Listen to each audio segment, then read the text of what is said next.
વિશ્વભરમાં ફરી એક વખત સાયબર એટેક થયો છે. પેટિયા રેન્સમવેર નામના વાયરસથી એટેક કરી હેકર્સ બિટકોઇન્સના રૂપમાં ખંડણી માંગી રહ્યા છે. ત્યારે પેટિયા રેન્સમવેર વાયરસ કેવી રીતે આવે છે અને આ વાયરસથી બચવા શું કરવું જોઈએ તે અંગે સાંભળીએ સાયબર એક્સપર્ટ મયુર ભુસાવલકરનું શું કહેવું છે.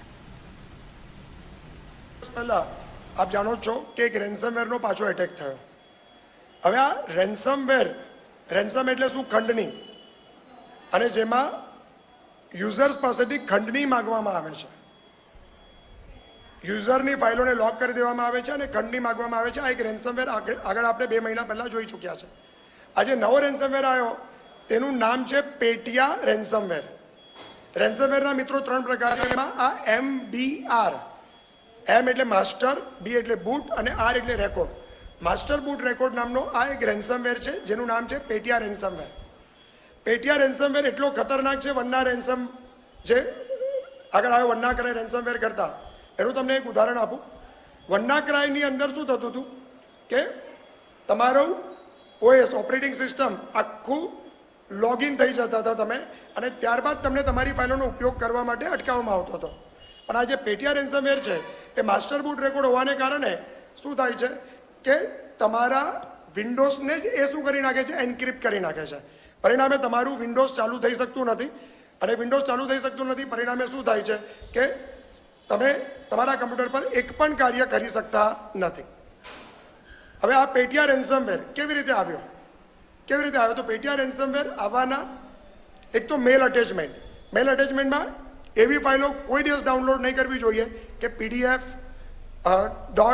.zip, zip, gzip, tar.gz અને exe.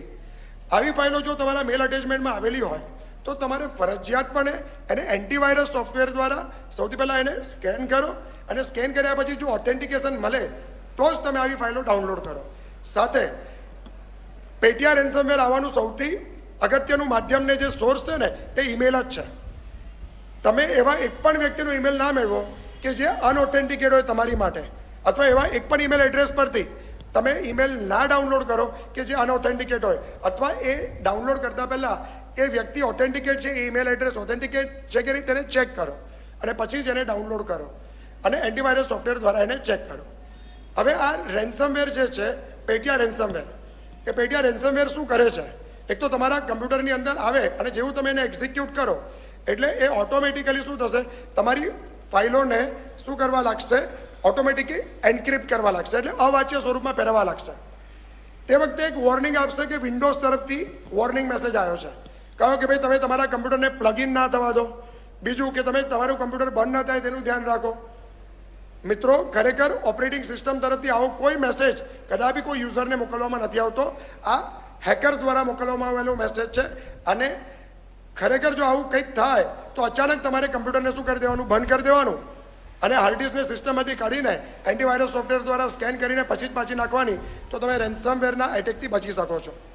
સેકન્ડ થિંગ, રેન્સમવેર છે આગળનો રેન્સમવેર હતો વન્નાક્રાય રેન્સમવેર, અને આ રેન્સમવેર એટલા માટે ખતરનાક છે કે એક જ દિવસમાં એનું વર્ઝન બદલાઈ ગયું. જ્યારે આ રેન્સમવેર એક દિવસ પહેલા આવ્યો ત્યારે એનું વર્ઝન 1.0 હતું. આજે એનું વર્ઝન 2.0 છે. 1.0 અને 2.0માં શું તફાવત છે એ સમજી જાઓ. 1.0માં તમને એક જ લિંક આપવામાં આવતી હતી, તેના પર તમારે દેખાતો પેજ પણ મોકલવાનો છે, એટલે કે જે એમનો કી છે એ કી પણ મોકલવાની છે, અને વત્તા તમારે ખંડણીની રકમ પણ મોકલવાની છે. જ્યારે 2.0માં એ લોકો તમને બંને વસ્તુ અલગ અલગ આપી કે તમારે ખંડણીની રકમ જે મોકલવાની છે તેની લિંક અલગ, જે બિટકોઇન સ્વરૂપ છે, અને બિટકોઇનને એ લોકોએ રડારથી ફ્રી કરી દીધી કે કોઈ પણ એને ટ્રેક ન કરી શકે. અને સેકન્ડ થિંગ કે જે બીજો મુદ્દો હતો કે જે તમારી ઈમેલ એડ્રેસ પર તમારા સિસ્ટમ પર દેખાતી કી મોકલવાની છે, એ કી તમારે એમને મેલ કરવાની. પણ હવે એ મેઇલને જ્યારે આપણે ઓથેન્ટિકેટ કરવાનો પ્રયત્ન કર્યો તો મિત્રો એ મેલ પ્રોવાઈડરે એ મેલ એકાઉન્ટને બંધ કરી દીધેલું છે. એટલે મારી તો એક સલાહ છે કે જો તમારી સિસ્ટમ આમાં અફેક્ટેડ થાય બરાબર, તો તમારે એમને પૈસા ચૂકવવાના નથી જ. તમારે એ સિસ્ટમને એન્ટીવાયરસ સોફ્ટવેરથી રિકવર કરવાનો પ્રયત્ન કરવાનો છે કે ભાઈ એન્ટીવાયરસ સિસ્ટમ ઇન્સ્ટોલ કરેલી હોય તેનાથી કિલ કરવાનો પ્રયત્ન કરવાનો છે. ત્રીજો અગત્યનો મુદ્દો કે .zip, .exe, .pdf, .jar, ar.zip tar.gz આવી ફાઇલોને હંમેશા ડાઉનલોડ કરવાનું ટાળો. કેમેરામેન મંગેશ ધાડનકર સાથે જયશીલ ઉપાધ્યાય, ગુજરાત ન્યૂઝ, વડોદરા.